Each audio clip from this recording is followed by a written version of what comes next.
Assalamualaikum warahmatullahi wabarakatuh.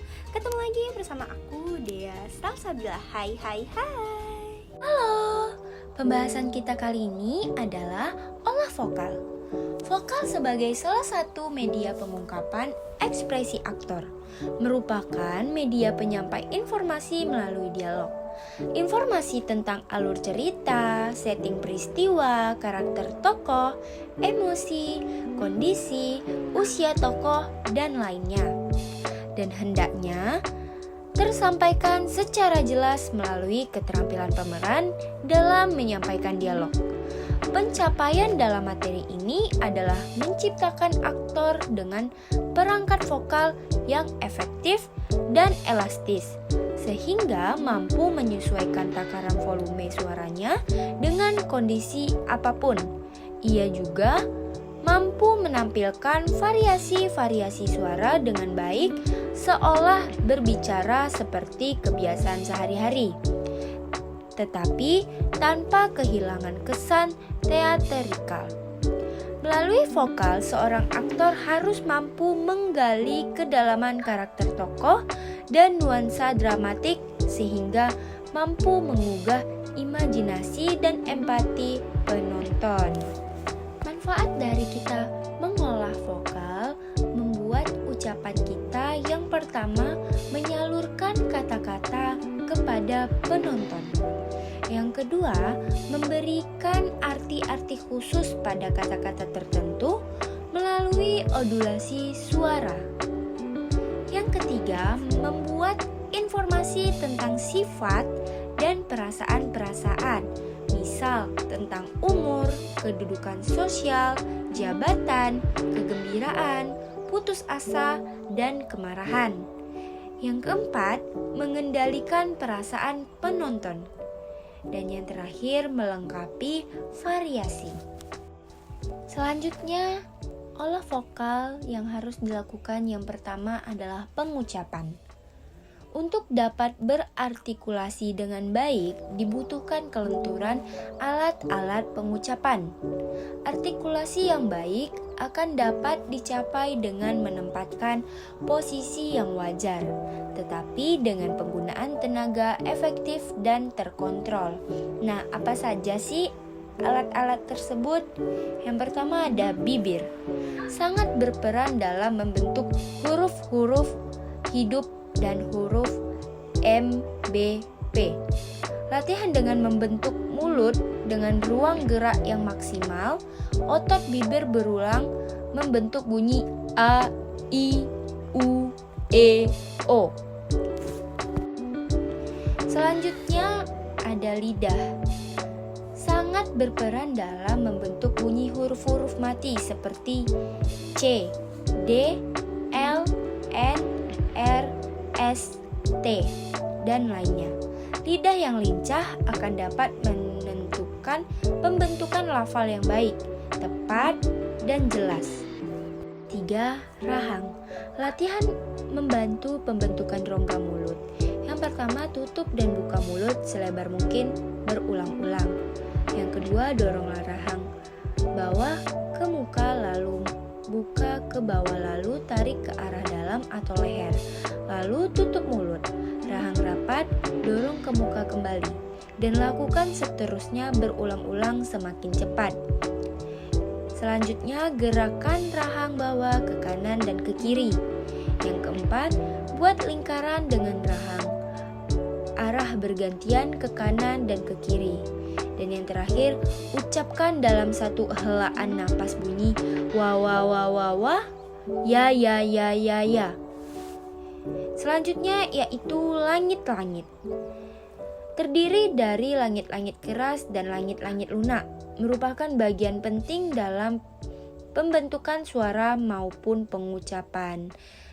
Selain itu, langit-langit berperan juga sebagai dinding resonator pada rongga mulut. Berikut sedikit contoh dari latihan olah vokal. A, I, U, E, O. A, I, I, U, U, E, O, O. Itu tadi cuplikan dari latihan pengucapan. Selanjutnya latihan speech atau ucapan. Yang pertama ada diksi. Ucapan lafal menentukan suara yang harus dipergunakan. Diksi, lagu, dalam kurung gaya, berkata. Memberi kualitas kejelasan suara dari sebuah kata yang diucapkan. Latih agar dapat membedakan dengan jelas, membedakan antara huruf-huruf P dengan B, T dengan D, K dengan G. Kemudian artikulasi. Yang dimaksud dengan artikulasi pada teater adalah pengucapan kata melalui mulut agar terdengar dengan baik dan benar serta jelas, sehingga telinga, pendengar, atau penonton dapat mengerti pada kata-kata yang diucapkan. Pada pengertian artikulasi ini dapat ditemukan beberapa sebab yang mengakibatkan terjadinya artikulasi yang kurang atau tidak benar, yaitu cacat artikulasi alam. Cacat artikulasi ini dialami oleh orang yang berbicara gagap atau orang yang sulit mengucapkan salah satu konsonan, misalnya R, dan sebagainya. Yang ketiga, gestikulasi adalah suatu cara untuk memenggal kata dan memberi tekanan pada kata atau kalimat pada sebuah dialog. Dan yang terakhir, intonasi. Seandainya pada dialog yang kita ucapkan kita tidak menggunakan intonasi, maka akan terasa monoton, datar, dan membosankan. Yang dimaksud intonasi di sini adalah tekanan-tekanan yang diberikan pada kata, bagian kata, atau dialog. Dalam tatanan intonasi terdapat 3 macam, yaitu pertama, tekanan dinamik, keras dan lemah. Ucapkanlah dialog pada naskah dengan melakukan penekanan-penekanan pada setiap kata yang memerlukan penekanan. Misalnya, saya pada kalimat saya membeli pensil ini. Perhatikan bahwa setiap tekanan memiliki arti yang berbeda. Saya membeli pensil ini. Saya berarti bukan orang lain. Kemudian contoh yang kedua, saya membeli pensil ini. Membeli berarti bukan menjual. Saya membeli pensil ini. Pensil bukan buku tulis. Seperti itu ya. Selanjutnya tekanan nada. Nada tinggi. Cobalah mengucapkan kalimat atau dialog dengan memakai nada atau aksen. Artinya tidak mengucapkan seperti biasa. Yang dimaksud di sini adalah membaca atau mengucapkan dialog dengan suara naik turun dan berubah-ubah. Jadi yang dimaksud dengan tekanan nada ialah tekanan tentang tinggi rendahnya suatu kata. Selanjutnya, tekanan tempo. Tekanan tempo adalah memperlambat atau mempercepat pengucapan. Dan yang terakhir, warna suara. Hampir setiap orang memiliki warna suara yang berbeda. Demikian pula usia sangat mempengaruhi warna suara. Misalnya, seorang kakek akan berbeda warna suaranya dengan seorang anak muda. Seorang ibu akan berbeda warna suaranya dengan anak gadisnya. Apalagi antara laki-laki dengan perempuan, akan sangat jelas perbedaan warna suaranya.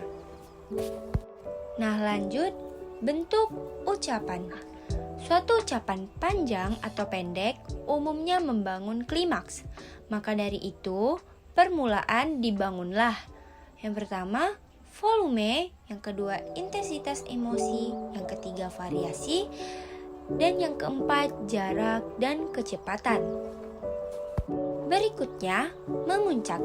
Bila 2 pemain atau lebih harus bersama-sama membangun satu rekaan-rekaan yang disebut topping, memuncak dipergunakan, maka tiap pemain berkata pada satu titik tinggi dalam volume, jarak, dan sebagainya dari kata terakhir pemain sebelumnya.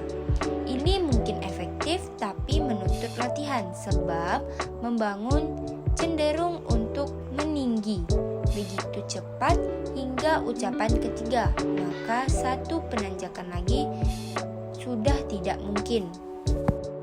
Yang terakhir, pembentukan suara.